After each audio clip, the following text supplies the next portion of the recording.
में कांग्रेस ने सूरत नगर फेज 1 का दौरा किया और इलाके की बदहाल स्थिति को लेकर सरकार पर निशाना साधा है। कांग्रेस का आरोप है कि भाजपा सरकार ने विकास के बजाय विनाश का काम किया है। सूरत नगर में सीवर का पानी लंबे समय से ओवरफ्लो हो रहा है, जिससे बीमारियां फैल रही है। कांग्रेस जिला अध्यक्ष पंकज डावर के नेतृत्व में कार्यकर्ताओं ने सूरत नगर का दौरा किया। कार्यकर्ताओं ने गंदे पानी में खड़े होकर भाजपा सरकार के खिलाफ नारे लगाए। कांग्रेस नेताओं ने आरोप लगाया कि भाजपा सरकार की अनदेखी के कारण सूरत नगर की स्थिति बदहाल हो गई है।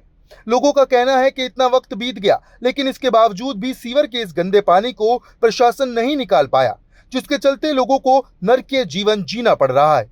प्रशासन से इस बारे में कई बार शिकायत की जा चुकी है, लेकिन किसी भी तरह की कोई सहायता अभी तक प्रशासन की तरफ से नहीं की गई है, जिससे लोगों को रोजाना इस पानी से गुजरकर अपने घर तक पहुंचना पड़ता है। लोग कह रहे हैं कि यहाँ पे रिश्ते होना बंद हो गए हैं। आज ये हालात हो गए हैं कि किसी के बच्चों के रिश्ते होना बंद हो जाए। ऐसी गंदगी से निकल के कोई अपने ससुराल जाता है, कोई अपने मायके आता है। क्या इस तरीके से जाते हैं? बच्चे स्कूल नहीं जा पा रहे, आज बड़े बुजुर्ग कहीं सैर करने नहीं जा पा रहे। चारों तरफ आज ऐसा जंजाल इस सूरत नगर में है, इसको सुलझाना मुझे नहीं लगता कि इस सरकार के बस की बात।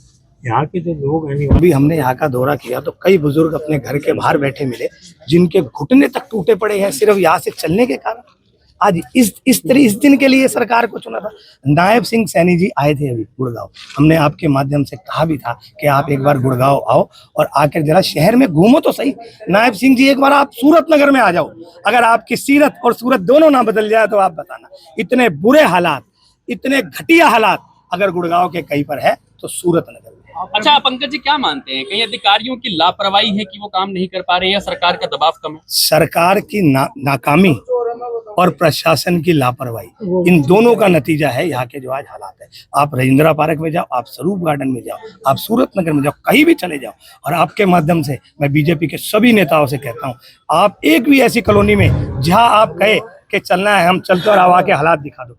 पूरा शहर आज त्राही आम कर रहा है। लोग अपने काम धंधे छोड़ के आज सीवरों की समस्या को दूर कराने के लिए बैठे, आज कूड़ा उठवाने के लिए बैठे। ये गुड़गांव में हो क्या रहा है? अगर इस तरीके की सरकार चुनी थी तो बहुत ही लोग आज अपने फैसले को पछता रहे हैं। ग्रीवेंस कमेटी की बैठक होती है, कुछ सीएम अध्यक्षता करते हैं, उसकी अधिकतर समस्या जो उसमें आती है वो सीवरेज की ही आती है, लेकिन अभी तक समाधान नहीं हो पा रहा।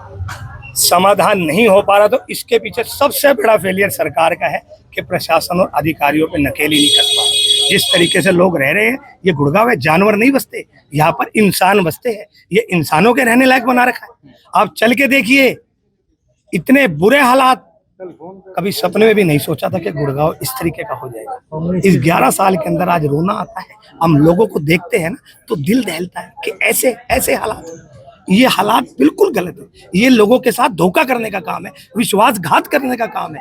एक तरफ आप कहते हो कि चारों तरफ विकास, सबका साथ सबका विकास, इस तरीके से करेंगे। सबके साथ विश्वासघात करने का काम अगर किसी ने किया तो भाजपा सरकार ने।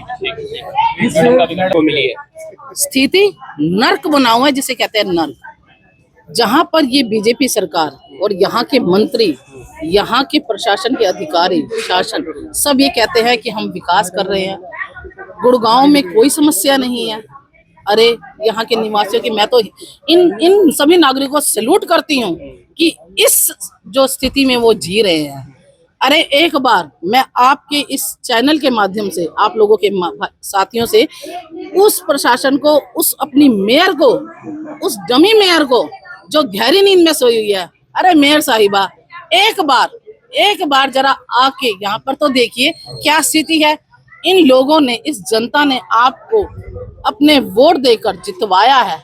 इस जनता ने आप पर विश्वास किया है कि आप यहाँ की जनता की आवाज को सुनेंगे, इन पर काम करेंगे। अरे ये बहुत कुछ नहीं चाहती है जनता। ये जनता चाहती है सिर्फ अपनी मूलभूत सुविधाओं का निवारण।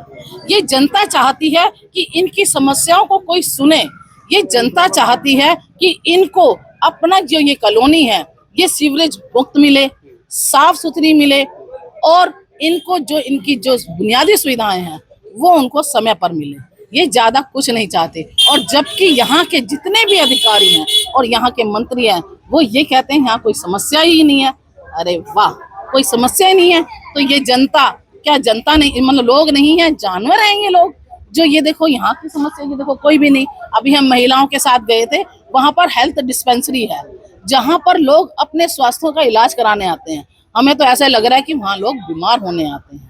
इसी पानी से लोग गुजर कर स्कूल जाते हैं बच्चियां, और लोग अपने महिलाएं डेली के अपने सामान लेने के लिए जाती हैं। तो क्या इसी के लिए हमने बीजेपी सरकार को जिताया था? अच्छा, आप खुद पार्षद रही हैं, निगम का कार्यकाल आप अच्छी तरह जानती हैं, किस तरह से काम होता है निगम में। अधिकारी लापरवाह हैं निगम के, और मेयर नकेल नहीं कस पा रही है उन पर। अधिकारियों पर नकेल कसने का काम वहाँ हमारी सरकार का होता है। अगर सरकार की मंशा काम करने की नहीं है तो अधिकारी कैसे काम करेंगे? आप ये देखिए कि एक बहुत बड़ा बीच में आपके साथियों के द्वारा जब हमने इस अपने निगम में भी उठाया था मुद्दा सदन में, O&M का इतना लाखों रुपए का गमन, इतना भ्रष्टाचार कि O&M के नाम पर जो सीवरेज पर लाखों रुपया खर्च होता है, जनता के खून पसीने की कमाई, वो आप देख लीजिए कैसे कैसे किसकी जेब भर रही है। ये तो आप सरकार ही बताएगी। ठीक है, धन्यवाद।